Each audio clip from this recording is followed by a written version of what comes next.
some more. Here.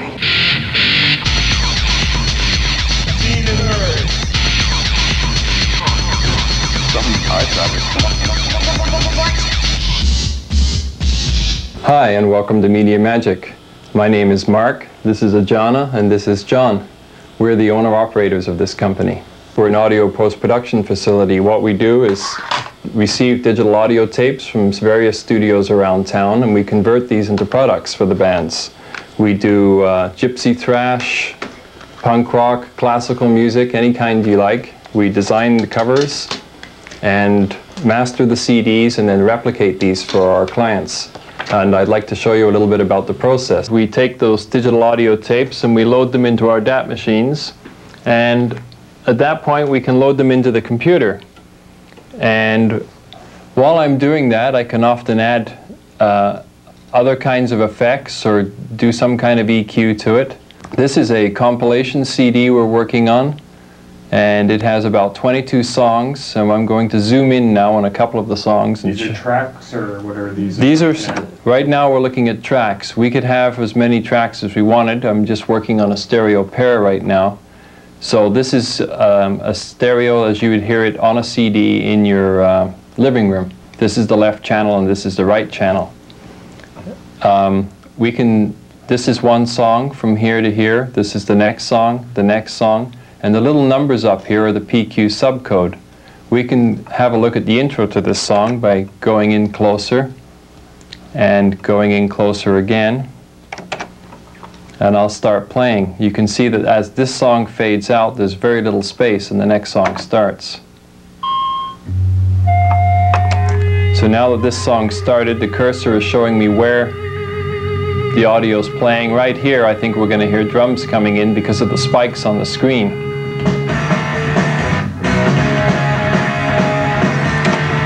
So it's quite possible to watch the audio as it plays along. Once we set the CD up here and automate all the moves and everything so that the whole thing runs off exactly as we like to hear it. It may not be to your taste, but it's pretty good. Then we just close these files down and we print a CD right off the hard drives. What you end up with is a CD, a recordable CD just like this. This is Giblet's new CD that's going to be coming out soon. And on one side it's just a green color, and it's the laser melts all the individual pits in here, and then this goes and gets sent to the plant. It's combined with the graphics, and when we come back we have a finished product ready for the stores.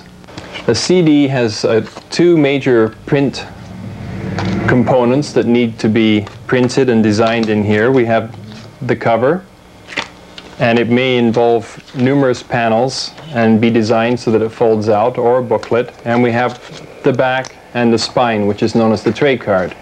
So we have to generate both of these parts and also films for the CD itself. Right now we're working on a local band, Breach's new CD release, and this is an example of the cover as it would appear on the computer. Could you tell us a little about how you came up with this cover, Ajana? The bands come in with some sort of an idea about what they want, and we go through the process with them and decide what's going to help sell their album the best. And they'll bring in bits and pieces, and we'll put it all together and make it as pleasing as possible, and scan in photos or whatever they have and touch it up in Photoshop, and then bring it on after we finish the actual pictures, bring it into a layout program and put it into the actual format it needs to be in: front cover, back cover. This is the inside, black and white, with pictures of the bands. And then these are layouts for the actual disc itself. At this point in the process, any changes can be made, and so the disc can be okayed on the computer. The work can be checked before the band has to commit to printing it out to films. This is about as close as you're going to get to being able to see what the actual CD looks like before it's printed, and you end up with